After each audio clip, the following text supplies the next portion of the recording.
All right, maybe, just maybe, we have some positive news coming, and it's a big one.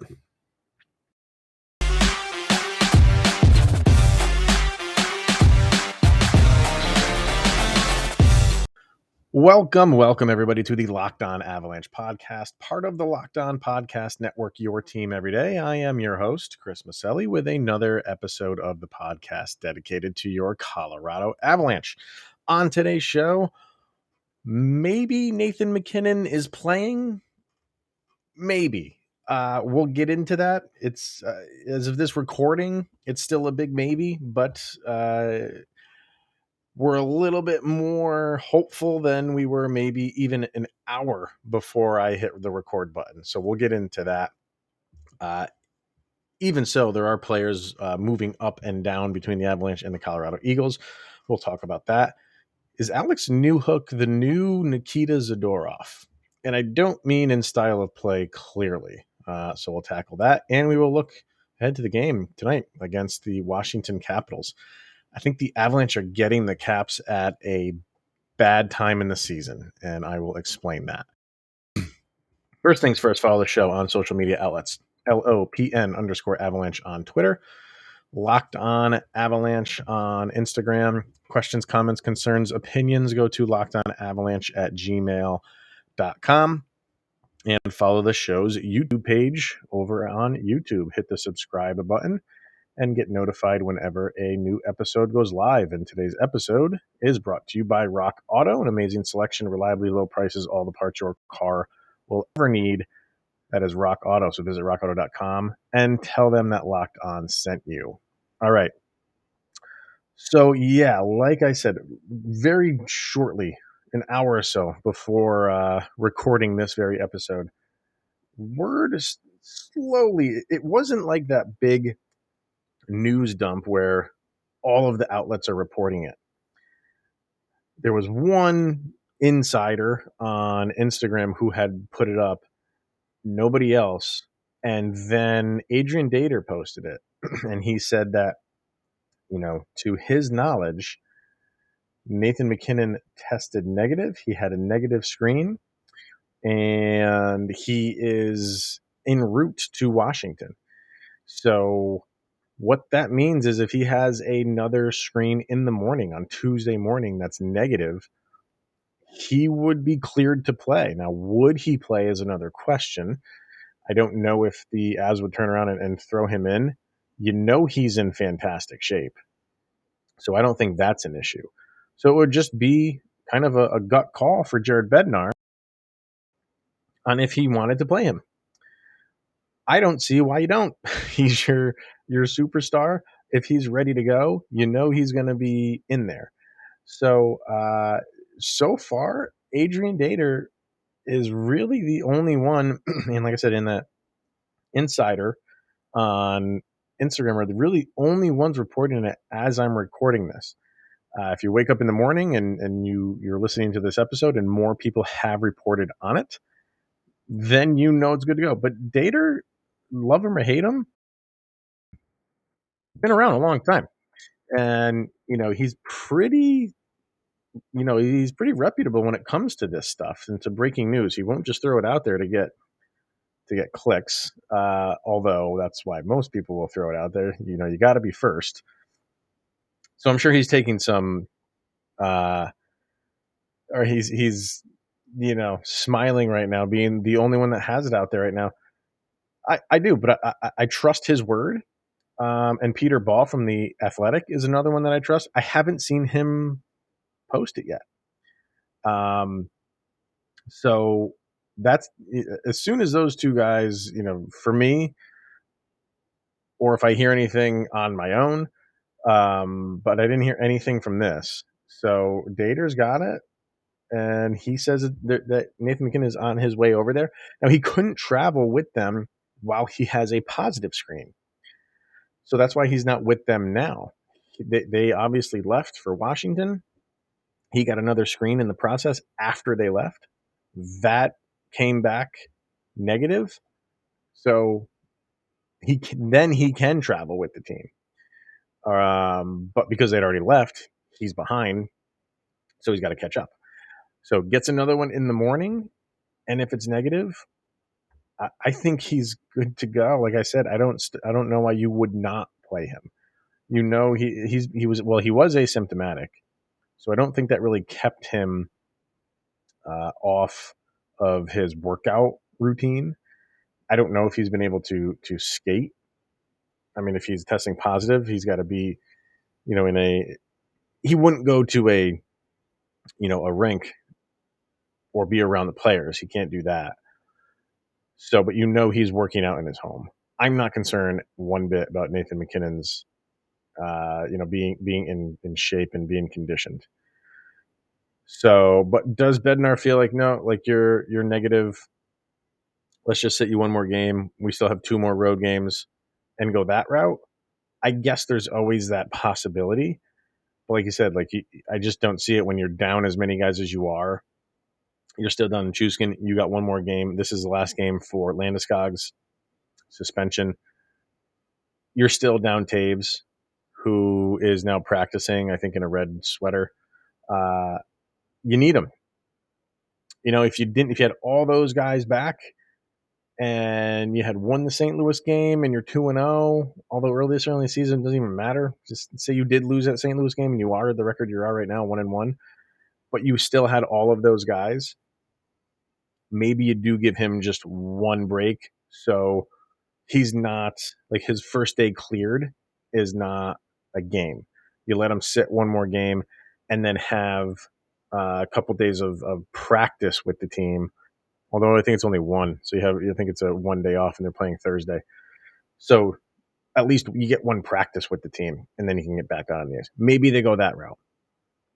And even then it would be, I don't think they would do that. But because of the situation that the Avs are in right now, if he comes back negative, I think he is on that ice and he will be ready to go. I do not think he wanted to start the season missing the first 2 games with something other than an injury. So because he did, he is not going to be a happy person. And for that aspect, I feel a little bit bad for Washington that you're going to catch the wrath of MacKinnon. But we will see. Like I said, it's as of recording this right now, and I'm constantly checking my phone to see if there's any other people who are mentioning anything like this. I don't see it yet, which that's the surprising thing. Normally, when something gets picked up, even Peter Baugh just put up a tweet a couple minutes ago, and it doesn't even mention it. So again, I'm not trying to say Dater's wrong, but still, to this minute, he's the only one reporting it, which is just very interesting because normally in Avalanche world, when one person gets it, everybody gets it. And right now, he's the only one reporting on it. I don't know how he got it. Doesn't matter. Again, as far as his reporting goes, I trust the guy. So we'll just something to keep an eye on. Something to keep an eye on. But one way or another, MacKinnon, I think his return is around the corner, if not imminent, for Tuesday night against Washington. And there were players that have been brought up because of all the issues that the Avalanche are having with injuries and COVID and all that other fun stuff. We'll get to them in a minute, but I also just wanted to bring up, we are going to be keeping an eye, aren't we not, on Philip Grubauer all season long. It's just going to happen. And I think most, if you're like me, I mean, you're a little bit bitter at the way that he left. From all accounts, it was maybe $500,000 that you were apart. I don't know the exact number, but I think it was close to that. And he did not have a very good day for Seattle against the Flyers. Did he give up all 6 of those goals? No, he gave up 5. They pulled him. They pulled Philip Grubauer. He gave up 5 goals on 20 shots. Not his day. I'm not saying let's all sing our praises that he's not playing. I wanted him back just like everybody else did. But he's having a rough go of it at the early stages of the season. But it is just that, the early stages of the season. All I'm saying is something to watch. When you don't have a good defense in front of you, or I shouldn't say that because I think Seattle does have a good, decent defense, not as good as Colorado's. It shows. So is it going to be a long season for him? Remains to be seen. But I think there's some Avalanche fans like myself who are rubbed the wrong way at the way that he left, that are kind of just sitting back looking at that stat sheet of his. And if you're watching on YouTube right now, just with a little smirk on their face. He's going to have, games where he's the total opposite and a lot of what we saw last year. But at least for today, smile a little bit, I guess. There's nothing wrong with that, right? All right. Let's hear from, who do we got here first? betonline.ag. And we are back and better than ever with a brand new web interface for the start of the basketball season. And we have more prop bets, odds, and lines than ever before. BetOnline remains your number one spot for all the basketball and football action this season. You can head to the new website. It's an updated desktop or mobile website to sign up today and receive your 50% welcome bonus on your first deposit. Just use that promo code locked on to receive your bonus. From basketball, football, baseball's postseason, I should say, the NHL, boxing, and UFC, right to your favorite Vegas casino games. Don't wait to take advantage of all the amazing offers available for the 2021 season. Bet online is the fastest and easiest way to bet on all of your favorite sports. It's where the game starts. betonline.ag. Also, DirecTV Stream. I want to tell you about a simple way to get all the entertainment that you love without the hassle. That is DirecTV Stream.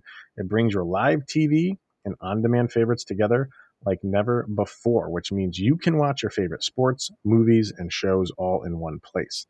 The best part, there's no annual contract, so stop waiting and get your TV together with DirecTV Stream, and you can learn more at directtv.com. Once again, that website is directtv.com to learn more about DirecTV Stream. All right, so a couple players brought up, and one I think a lot of people are they're saying like, yes, like do something with this opportunity, Martin Kaut. A lot of people root for this guy. I'm definitely one of them. And I thought a couple years ago they brought him up, and he looked pretty good. I thought good enough to kind of make you think, all right, now this is his shot. And he kind of did take advantage of it. And you thought he was going to hang around for a while, and he didn't. They sent him back down, but you still felt pretty good. You still felt like, okay, he's matured enough that he still has a future with the Avalanche. And since then, it just hasn't clicked for whatever reason. But they brought him up. So is he going to play in Washington? We don't know. We don't know the lines. But again, with everything that's happening with the Avs right now, does Nathan MacKinnon throw a wrench into this? Absolutely. I don't know who would not make the roster because McKinnon's coming in. But right now, I think just the simple fact that they brought him up. They brought him up with the intention that if they need to input him into the roster, they will do that. So Martin Kaut comes up. Mikael Maltsev comes up. So another guy who, one of the last cuts you would think, to get sent down. And we knew that he was going to play. A lot of these guys that got sent down at some point in the season were going to come up to play. It's sooner rather than later, definitely for Maltsev. And I think it was, between Maltsev and Ranta, kind of one of those last spots. Obviously, they went with Ranta. But Maltsev changed my thinking on if he was capable with his preseason.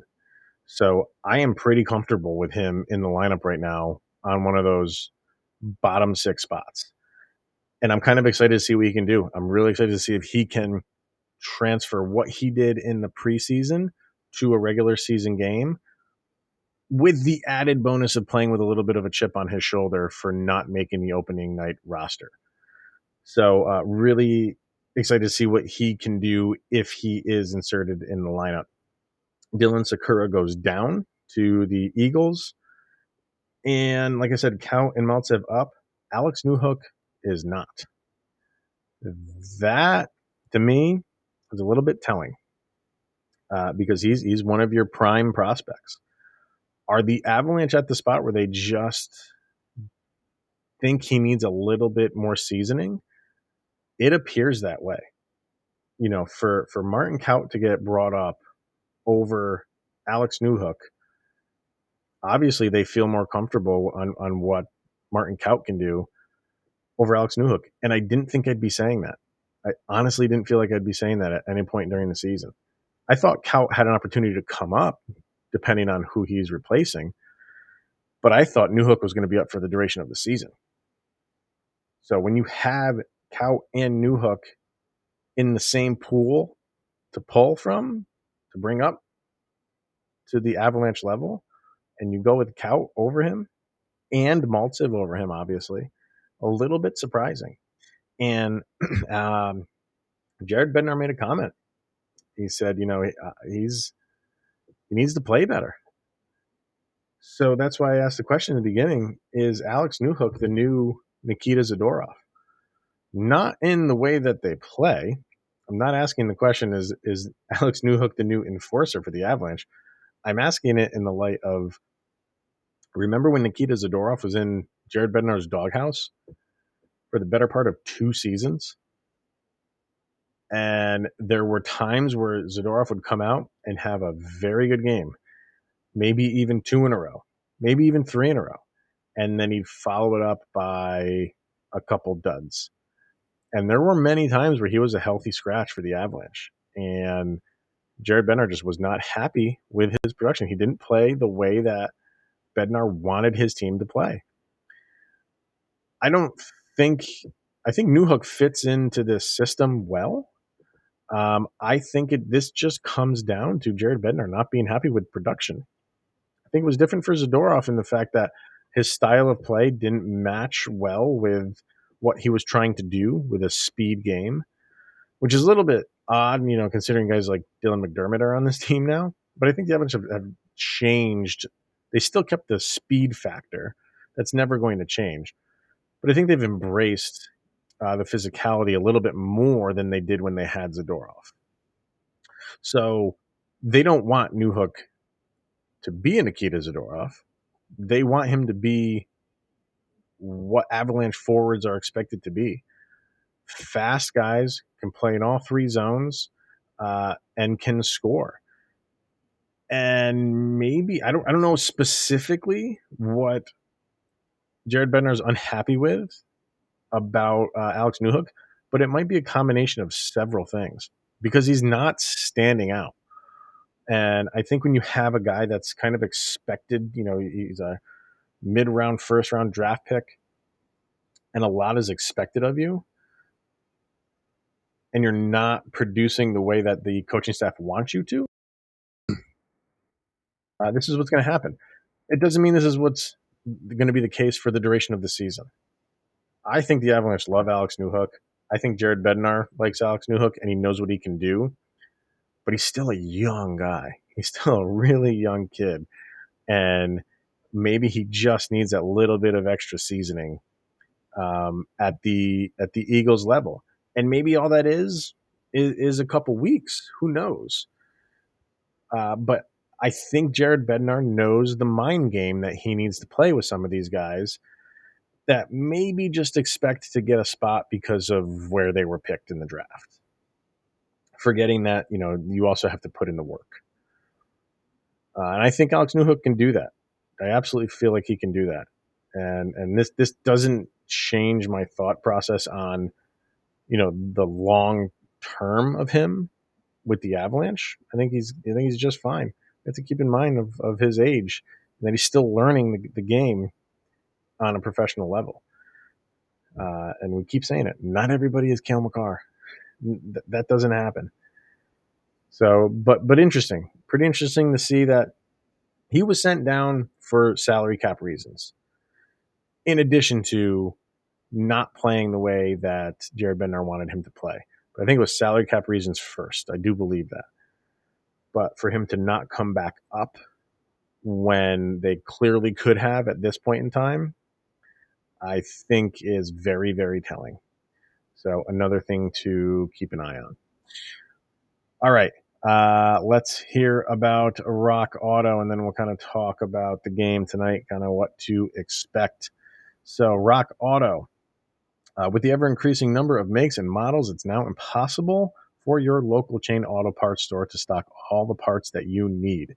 Save time and money when using Rock Auto. So why choose to spend 30, 50, even 100% more for the same parts from a chain store or car dealership? Rock Auto is a family business serving do-it-yourselfers for over 20 years. Rock Auto prices are reliably low, and they are for every customer. So go explore their easy-to-use website today. Find the solution to your auto parts needs. You go to rockauto.com and see all the parts available for your car or truck right locked on in the How Did You Hear About Us section so they know that we sent you to them. Amazing selection, reliably low prices, all the parts your car will ever need at rockauto.com. So, finally, first game against an East Coast team in what seems like 27 years. So the Avalanche going to the nation capital, playing the Washington Capitals for the first time this season. And interesting team, Washington. I think they're one of those fringe teams that at the end of the year, will they be in a playoff spot? I think most people have them in. I would put them in, but not as a shoe-in. I think they're going to be fighting for a final wild card spot by the end of the year. And the reason I say that is because you look up at the makeup of this team, and I've said this before, I think even when Kyle was on the show, they have 11 guys right now over the age of 30, and then they have 3 more right up against that at age 29. So they are a aging team. Some people will see that as a good thing, that they have experience and that can take them into the playoffs. Other people see that as the season is a grind. And can that many players at that age be able to have as much energy at the end of the season that they do at the beginning of the season? I'm not saying that they're going to be just dog tired, but it starts to wear on you a little bit more and you feel it a little bit more from games maybe like 60 on. And because of that, like right now, that's why I think it's for an Avalanche fan, it sucks that you're getting the Washington Capitals for your third game of the season because they're as fresh as every team is right now. If you got them in March or April, might be a little bit more telling because you obviously can see what they've been doing for the course of the season. But right now, doesn't matter that they have that many guys that are kind of on the downside of their careers. Number one, because it's early in the year and they're fresh, and number two, you got someone like Alex Ovechkin, and that is why even at the end of the season, I feel like they are going to be competing because when you have guys like him on your team, you're always in it. Clearly, so it's for Washington, it's a depth thing. They're getting really really good goalie play right now, and I know that's still early in the season, but you know what the Avalanche have got from Kemper right now, it's the same thing. It's like, yeah, it's still early in the season, but he's not playing all that well. I mean, he played well in the first game. That is what it is. But the game against St. Louis, not a good showing from him. So he's going to want to turn it around, no doubt, as quickly as possible. And then for the Avalanche as a whole, it's Ovechkin time. The guy's already off to a great start. He's got 5 points in 2 games. With how many? He's got 3 goals? 3 goals already. 3 goals, 2 assists. Yeah. Does he want to go after that Gretzky record? You bet your buddy does. And he's not wasting any time. So 2 goals, I think it was was it 2 goals in the first game, and then he had 1 goal against Tampa Bay, I believe it was. So yeah, you got to have your focus on him, and they have a solid top couple lines. Maybe their top 6, I would say, is good. Is a solid team. They're not slouches by any stretch of the imagination. Like I said, they are a little bit aged, but at this point in the season, that doesn't matter at all. So yeah, I think the Avs are getting Washington for them at a bad point in the season, being at the beginning of the season. So maybe another reason, like we talked about in the beginning, why Nathan MacKinnon takes the ice. Should you force that? Because it is only for them the 3rd game of the season. Go tell Nathan MacKinnon that and see what he tells you. So we'll see. It's kind of early, really, to get into deep stats. So I'm not really going to go into penalty kill and power play numbers because they're inflated for some teams right now, and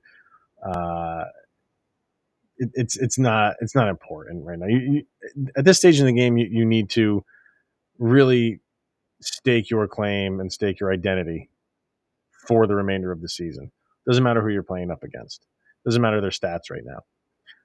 But when you are playing up against a guy like Alexander Ovechkin, you got to clearly know where he is on the ice at all times. So this will be a challenge for the Avalanche defense, and we'll see who they are. I think a lot of people are going to be looking at this roster sheet and who's the defensive pairings. Obviously, Makar's going to be out there. Gerard Johnson's going to be out there. Jack Johnson is cleared to play, so he, in all likelihood, will be playing in this game. The showing Curtis McDermott had the other day, I think he takes a seat. But the defenders are going to have to be on their game because Washington can score. So, this defense that we know and we love and we tout all the time, this is going to be a good test for them. It's going to be a good test for them and be a good test for the forwards. Because, like I said, the goalie situation for the Capitals, I don't know who's going to start. They have Samsonov and Vanacek, he's the one that's been playing very good early in the season. We'll see who they go with. But either way, the Avalanche have to get on the board early. You want to when you're on the road. And it's the first of 3 difficult road games. Washington, Florida Panthers, Tampa Bay Lightning. No slouches. All teams that are going to be competitive all season long. So a good start in your first road game of the season is imperative for the Avalanche. Those first 5 minutes are going to be key. And obviously getting on the board first is always key, especially when you're on the road. So I think this is going to be a battle. I think this is going to be a game that goes right down to the wire. Would not surprise me if this thing goes into overtime. But Avalanche, the one thing they can't do is let it get out of hand early. That goes without saying. Maybe that's an easy cop-out, but that's the truth. Your first road game of the year, and if Ovechkin's the one to get on the board early, you need to answer that ASAP. So a lot riding on this game. I know it's not in terms of standings or anything like that, but just for your own competitiveness and feeling good about yourself. Because the Avalanche overall, and if you listened to the show yesterday, I thought they played well. I thought they played an overall well-played game with the exception of the first 8 to 10 minutes of the first period. So I think they're feeling pretty good about themselves. They have to carry that over into this game. And you got a lot of young guys on this team who are playing in the first road game in Washington. Hopefully you don't get a little bit too shell-shocked. And that's why I think the importance of the first 5 minutes to maybe take the crowd out of it and then start playing your game, get a couple goals, and away we go. We shall see. So get your popcorn ready because I think this is going to be a good one. But that will be it for today. And tune in tomorrow where we will break it all down, win, lose, or draw, which they don't do anymore. So, yeah. Thank you for tuning in, everybody, and making this your first listen of the day. Head over to Locked On NHL for your second listen of the day. I don't know whose was it. Sarah hosts today's episode, I think, where she'll break down all the news going on across the league. So always appreciate it, everybody. Thank you so much for tuning in. Enjoy the game. Hopefully it's a win. And we'll see you guys tomorrow.